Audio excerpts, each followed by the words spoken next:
Hi, everyone. Welcome to Nursing the Livingston Way. My name is Susan Livingston, and this is dates back to 1991. That's my first nursing picture ever, and I know it's dated, but one thing stays the same: is I love nursing, and more importantly, I love teaching nursing.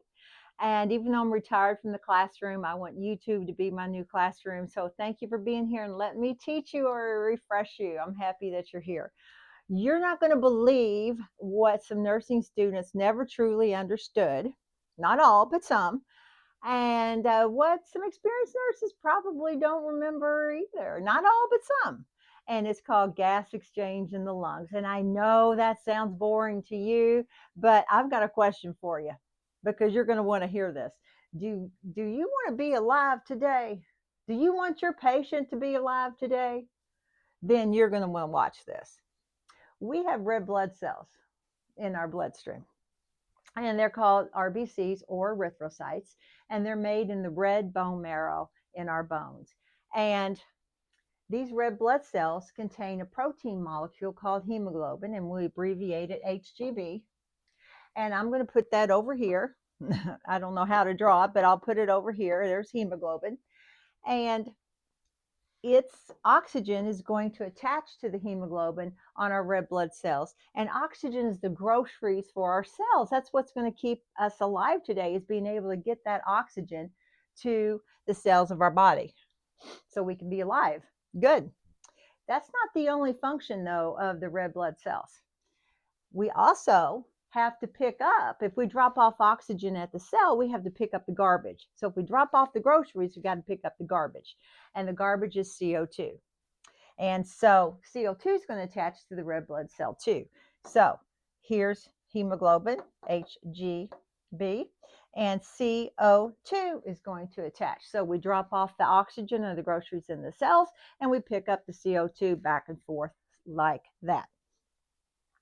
And that's how we carry these two gases in the bloodstream.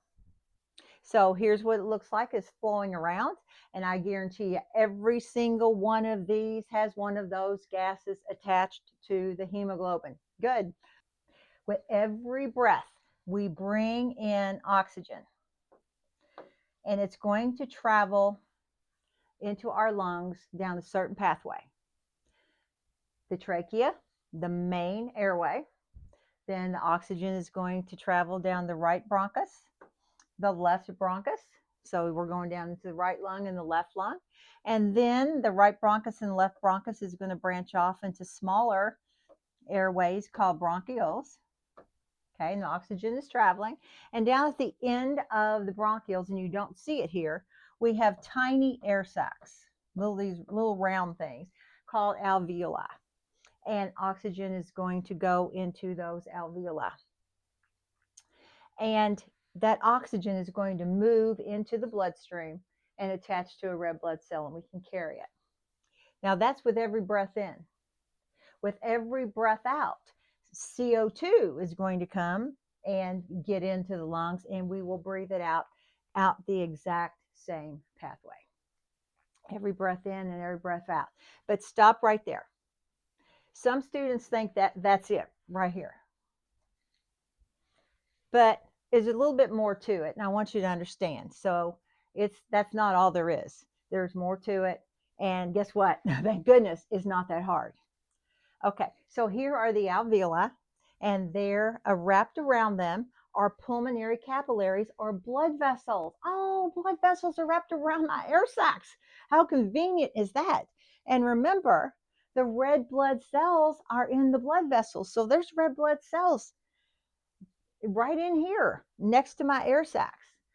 And CO2 is going to detach from a red blood cell and go into the alveoli, and we'll breathe it out.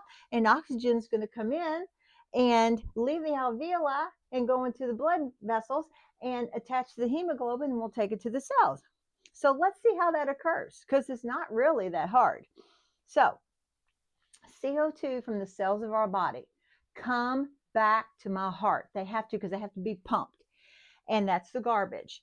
And CO2 is going to travel from the upper body through the superior vena cava, from the lower body, the inferior vena cava, to the right side of the heart.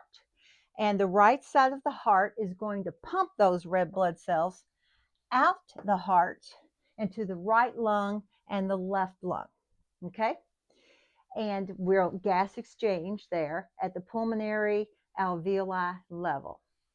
At that time, we breathe out that CO2, we breathe in oxygen, and oxygen comes down the pathway. Oxygen goes into the alveoli, jumps over onto the red blood cell, and now we are going, that's the groceries, and we're going to take the oxygen to the left side of the heart, and then we're going to pump it out the aorta up to our brain and arms and down our legs to the cells of the body so we can live today. And it's happening at the same time. The right side of the heart is pumping deoxygenated blood full of CO2. The left side of the heart is pumping oxygenated blood to the body. So right side goes to the lungs, the left side goes to the body, and it's happening at the same time. So let's just see how this works, and we'll wrap this up. Okay, so here's CO2 attached to the red blood cells. We picked up the garbage from our cells.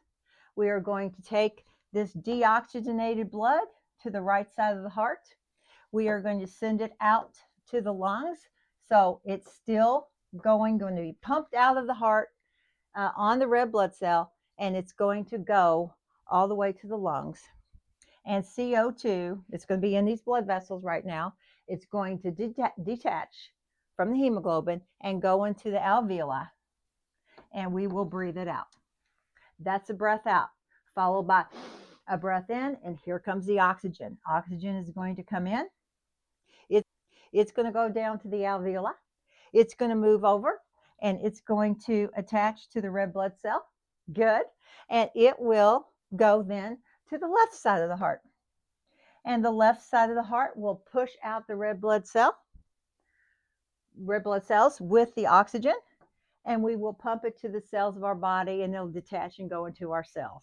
And that, my friends, is gas exchange in the lungs. And that's what needs to happen so we can live and our patients can live.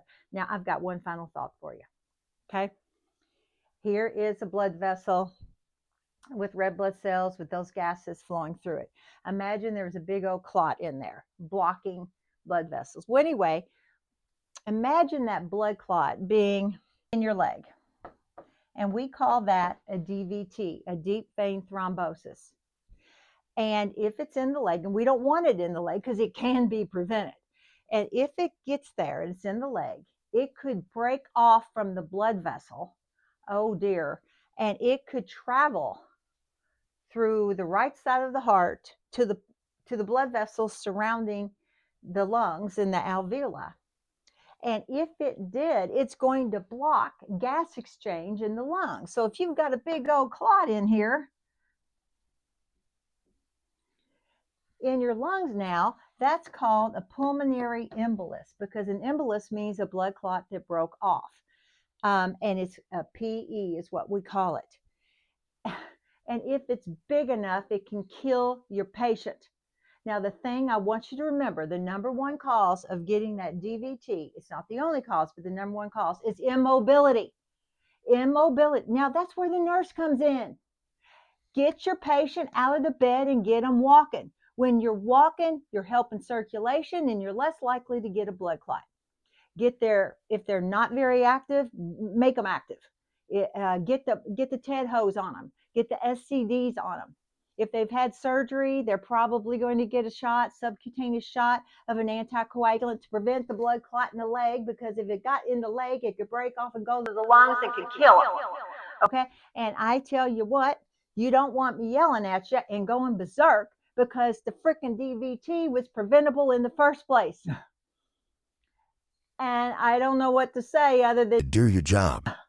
Okay, because we can prevent that DVT, we can prevent it becoming a PE, and we can prevent the death of our patient. And I don't want to go berserk. I really don't. So there you go. There's gas exchange in the lungs. Bam, there it is. And thank you for being here today. See you next time.